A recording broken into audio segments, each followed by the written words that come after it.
नक्कली भुटानी शरणार्थी प्रकरणमा बालकृष्ण खाँडको बयान आज टोपबहादुर रायमाझीको सकियो के भने त यसबारे सम्पूर्ण जानकारी इजिपी प्रतिवेदन र भारतको अखण्ड नक्साबारे प्रधानमन्त्री प्रचण्ड भने मौन।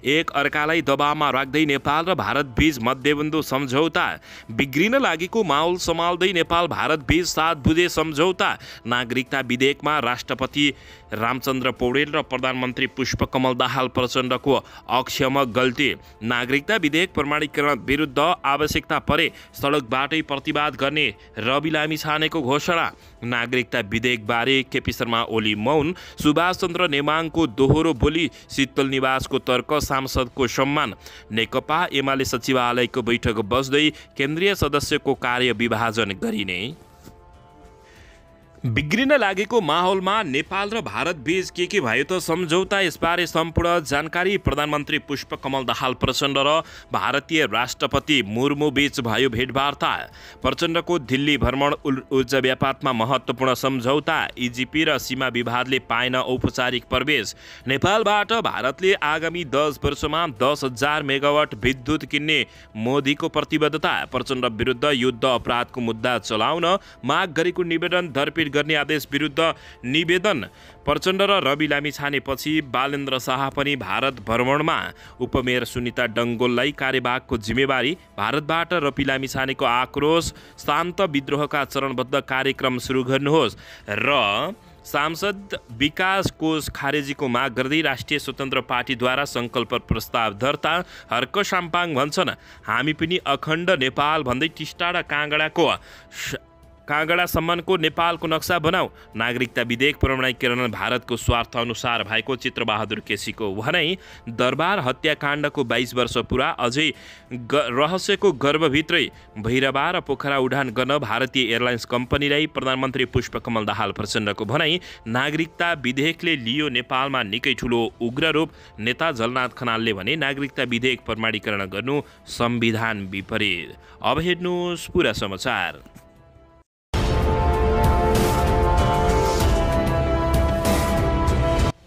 दर्शकबिन नमस्कार, तपाईहरू यति बेला युवा नेपाली युट्युब च्यानल हेर्दै हुनुहुन्छ। दर्शकबिन यदि हाम्रो च्यानल युवा नेपालीसँग अझै पनि सब्सक्राइब गरेर जोडिनु भएको छैन भने सब्सक्राइब गरी जोडिनुहोला, साथै सँगै रहेको बेल आइकनलाई दबाउन पनि नभुल्नुहोला। दर्शकबिन तपाईहरूले हामीलाई कहाँदेखि हेर्दै हुनुहुन्छ, कस्तो अवस्थामा हेर्दै हुनुहुन्छ, देशदेखि हेर्दै हुनुहुन्छ या विदेशदेखि हेर्दै हुनुहुन्छ। दर्शकबिन यदि तपाईँहरूले हामीलाई रेगुलर हेर्नुहुन्छ भने रेगुलर र पहिलोपटक हेर्दै हुनुहुन्छ भने पहिलोपटक भने कमेन्ट बक्समा गई कमेन्ट गरी हाम्रो मेहनतको लागि एउटा सानो लाइक गर्न पनि नभुल्नुहोला। आउनुहोस् दर्शक महानुभावहरू, आजको पहिलो तथा विशेष खबरतर्फ लागौँ। दर्शकबिन प्रधानमन्त्री पुष्पकमल दाहाल प्रचण्डको दिल्ली दौरका क्रममा बिहिबार भारतीय समकक्षी नरेन्द्र मोदीसँग भेटवार्ता हुनुका साथै केही महत्त्वपूर्ण सम्झौताहरू भएका छन्। भ्रमणको दौरानमा भारतीय सचिव लगायतका अधिकारीहरूका साथै भारतीय प्रधानमन्त्री नरेन्द्र मोदीसँग भेटघाट र छलफल गरेका हुन्। तर कुनै पनि भेटमा नेपाल र भारत बीचको सन्धि तथा विभिन्न मुद्दाहरूमा छलफल गरेर दुवै देशका सरकारलाई सिफारिस गर्न गठित प्रबुद्ध व्यक्तिहरूको समूह इजिपीले तयार गरेको प्रतिवेदनबारे कुरा गरेनन्। भारतको नवनिर्मित संसद भवनमा नेपालको भूमि समेटेर बनाइएको अखण्ड भारतको नक्साबारे पनि प्रचण्ड मौन रहेको बताइएको छ। प्रधानमन्त्री पुष्पकमल दाहाल प्रचण्ड भारत भ्रमणमा जानु अघि ज्येष्ठ 15 गते भारतीय प्रधानमन्त्री नरेन्द्र मोदीले उद्घाटन गरेको भारतको नवनिर्मित संसद भवनमा राखिएको अखण्ड भारतको मुरल नक्सामा लुम्बिनी र कपिलवस्तुलाई समेटिएको छ। नेकपा एमालेका अध्यक्ष एवं पूर्व प्रधानमन्त्री केपी शर्मा ओलीले प्रधानमन्त्री प्रचण्डको भारत भ्रमणका क्रममा नेपालको भूमि समेत समेटिएको अखण्ड भारतको नक्सा हटाउन भन्न सक्नुपर्ने अवस्था रहेको र भारत भ्रमणको औचित्य नहुने चेतावनी नै दिएका थिए। दर्शकबिन नेपाली भूमि समेटेर तयार गरिएको अखण्ड भारतको नक्सा मात्र होइन, 5 वर्षदेखि भारतीय प्रधानमन्त्री नरेन्द्र मोदीले बुझ्न समेत नमानेको प्रबुद्ध व्यक्तिको समूह इजिपीको प्रतिवेदनबारे पनि सबैको चासो रहेको थियो। नेपाल र भारत बीचको सन्धि तथा विभिन्न मुद्दाहरूमा छलफल गरेर दुवै देशका सरकारलाई सिफारिस गर्न गठित प्रबुद्ध व्यक्तिहरूको समूह इजिपीले 2 वर्षमा तयार गरेको प्रतिवेदन भारतीय प्रधानमन्त्री प्रधानमन्त्रीले 5 वर्षसम्म अघिदेखि बुझ्न नमानिरहेको अवस्था रहेको छ। बिहिबार भारतको दिल्ली स्थित हैदराबादमा हाउसमा भएको संयुक्त पत्रकार सम्मेलनमा दुई देशका प्रधानमन्त्री इजिपी प्रतिवेदनबारे मौन रहेको जानकारी प्राप्त भएको छ। दर्शक महानुभावहरू, अन्ततः इजिपी प्रतिवेदन र भारतको अखण्ड नक्साबारे प्रधानमन्त्री प्रचण्ड मौन रहेपछि त्यसको विरोध सुरु भएको छ। दर्शकबिन यसैबीच आउनुसरको समाचारतर्फ लागौँ। नक्कली भुटानी शरणार्थी प्रकरणमा बालकृष्ण खाँडको बयान आज हुने भएको छ। टोपबहादुर रायमाझीको सकिएको छ। नक्कली भुटानी शरणार्थी प्रकरणमा पक्राउ परेकाहरूसँग बयान लिने क्रम जारी छ। आज पूर्व गृहमन्त्री बालकृष्ण खाँडसँग काठमाडौँ जिल्ला अदालतमा बयान लिइनेछ। यही प्रकरणमा पक्राउ परेका भुटानी शरणार्थी प्रकरणका नेता टेकनाथ रिजाल र बिहिबार काठमाडौँ जिल्ला अदालतमा हाजिर भएका हरिभक्त महर्जनको बयान लिन बाँकी पनि रहेको छ। उनीहरूको बयान पनि आजै हुने बताइएको छ भने बिहिबार भने पूर्व उपप्रधानमन्त्री टोकबहादुर रायमाझी सहित 3 जनाको बयान सकिएको थियो भने काठमाडौँ जिल्ला अदालतका न्यायाधीश सोमप्रसाद नेउपानेको इजलासमा पूर्व उपप्रधानमन्त्री टोकबहादुर रायमाझी, आङटाबा शेर्पा र शमशेर मियाले बयान लिएको बताइएको छ। दर्शकबिन नक्कली शरणार्थी प्रकरणमा प्रतिवादीको बयान यही जेठ 12 गतेदेखि काठमाडौँ जिल्ला अदालतमा लिन थालिएको हो। उक्त प्रकरणमा आरोपित मध्ये आजसम्म 15 जना प्रतिवादीले बयान दिइसकेका छन्। उक्त प्रकरणमा आरोपित मध्ये 17 जना पक्राउ परेका छन् भने 13 अझै फरार रहेको जिल्ला प्रहरी परिसर काठमाडौँका प्रमुख दानबहादुरले जानकारी दिएका छन्।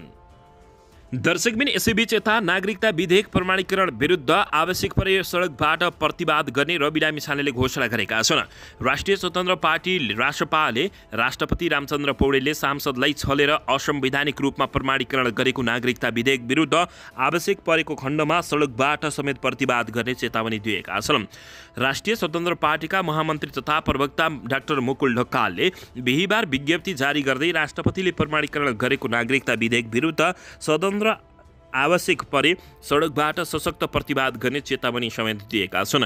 लोकतान्त्रिक पद्धति नागेर प्रमाणीकरण भएको यो नागरिकता विधेयकको हामी सदन र आवश्यक परे सडकबाट समेत सशक्त प्रतिवाद गर्ने चेतावनी दिन चाहन्छौँ, विज्ञप्तिमा उल्लेख गरिएको छ। अघिल्लो सांसदबाट 2 पटक पास भएर तत्कालीन राष्ट्रपति विद्यादेवी भण्डारीले प्रमाणीकरण नगरेको विधेयक राष्ट्रपति पौडेलले बुधबार प्रमाणीकरण गरेपछि यसको चौतर्फी विरोध भएको छ। प्रधानमन्त्री पुष्पकमल दाहाल प्रचण्ड र राष्ट्रपति रामचन्द्र पौडेलको समेत चर्को आलोचना हुँदै पुतला समेत दहन भएको छ। दर्शकबिन यसैबीच आउन सरको समाचारतर्फ लागौँ। काठमाडौँ महानगरपालिकाका मेयर बालेन्द्र शाह भारत प्रस्थान गरेका छन्। उनले भारत जानुका कारणबारे भने खुलासा नगरेको बताइएको छ। प्रचण्ड, रवि लामिछाने र बालेन पनि भारत भ्रमणमा गएका हुन्। दर्शकबिन उपमेयर शून्यता डङ्गोललाई कार्यवाहकको जिम्मेवारी दिएर काठमाडौँका मेयर बालेन्द्र शाह बिहिबार भारत प्रस्थान गरेका हुन्। कार्यवाहकको पत्रमा उनले कामको सिलसिलामा काठमाडौँ बाहिर जानु परेको उल्लेख गरेका छन्। 18 जेठदेखि फर्केर नआउन्जेलसम्मका लागि कार्यवाहकको जिम्मेवार रहेर कार्य गर्न काठमाडौँका मेयर बालेन्द्र शाहले सुनिता डङ्गोललाई अख्तियारी गरेको बुझिएको छ। बुधबार प्रधानमन्त्री पुष्पकमल दाहाल प्रचण्ड भारतको औपचारिक भ्रमणमा त्यसतर्फ गएका थिए। सोही साँझ राष्ट्रपति स्वतन्त्र पार्टीका सभापति रवि लामिछाने पनि भारत प्रस्थान गरेका हुन्। दर्शक महानुभावहरू, यस्तै बीच प्रचण्ड र रवि लामिछाने भारत भ्रमणमा रहेका बेला काठमाडौँका मेयर बालेन्द्र शाह पनि भारत प्रस्थान गर्नुलाई अर्थपूर्ण रूपमा लिएको छ। प्रधानमन्त्रीको भारत भ्रमण औपचारिक भए पनि रवि र बालेनको भ्रमण भने संयोग मात्रै हो वा अन्य उद्देश्य हो भन्ने बारेमा पनि उनीहरूले नखुलाएको जानकारी प्राप्त भएको छ। दर्शकबिन भारतीय प्रधानमन्त्री नरेन्द्र मोदीको निमन्त्रणमा नयाँ दिल्ली पुगेका नेपालका प्रधानमन्त्री पुष्पकमल दाहाल प्रचण्ड र समकक्षी नरेन्द्र मोदीबीच बिहिबार 7 बजे सम्झौता भएको छ। हैदराबाद हाउसमा बिहिबार भएको प्रतिनिधि मण्डल स्तरीय वार्तापछि नेपाल र भारतबीच 7 बजे सम्झौता भएको हो। द्विपक्षीय छलफलपछि प्रधानमन्त्री दाहाल र मोदीबीच नेपाल भारत पारवाहन सम्झौता, नवीकरण, सीमा पार पेट्रोलियम पाइपलाइनलाई अम्लेजगञ्जबाट चितवनसम्म ल्याउने र सिलगढीबाट झापासम्म पुर्याउने सहमति भएको छ।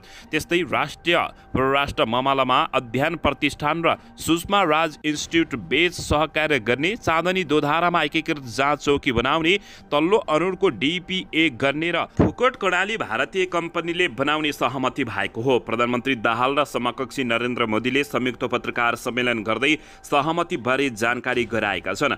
669 मेगावाट क्षमताको तल्लो अरुणबाट नेपालले 140 40.49 विद्युत पाउने गरी भारतीय कम्पनीसँग परियोजना विकास सम्झौता DPA भएको समेत जनाएका छन्। दर्शकबिन, प्रधानमन्त्री पुष्पकमल दाहाल प्रचण्डको भारत भ्रमणका क्रममा अन्तिम सेकेन्डसम्म पनि एक आपसलाई दबावमा राख्दै नेपाल भारतले समझदारी र सीमित सम्झौता गराएका छन्। हवाई रुट र पञ्चेश्वर परियोजनामा अपेक्षित ब्रेकथ्रु हुन सकेको छैन भने दीर्घकालीन विद्युत व्यापारका लागि भने समझदारी बने पनि सम्झौता हुन बाँकी रहेको छ। नेपालका मुख्य 3 प्राथमिकता मध्ये दीर्घकालीन विद्युत व्यापार सम्झौताका लागि अन्तिमसम्म पनि रस्साकसी चलिरहेको थियो। प्रधानमन्त्री दाहाललाई भेट्न बुधबार साँझ होटल ITC मौर्यमा आएका भारतका राष्ट्रिय सुरक्षा सल्लाहकार अजित डेभाल र विदेश सचिव विनय मोहन क्वात्रोले विद्युत व्यापार सम्झौता तत्काल नगर्ने प्रस्ताव राखेपछि नेपाली पक्ष बिच्किएको थियो। विद्युत सम्झौता नभए तल्लो अरुण र फुकोट कर्णाली परियोजना भारतीय कम्पनीलाई दिने सम्झौता पनि नगर्ने अडान नेपाली पक्षले लिएको बुझिएको छ।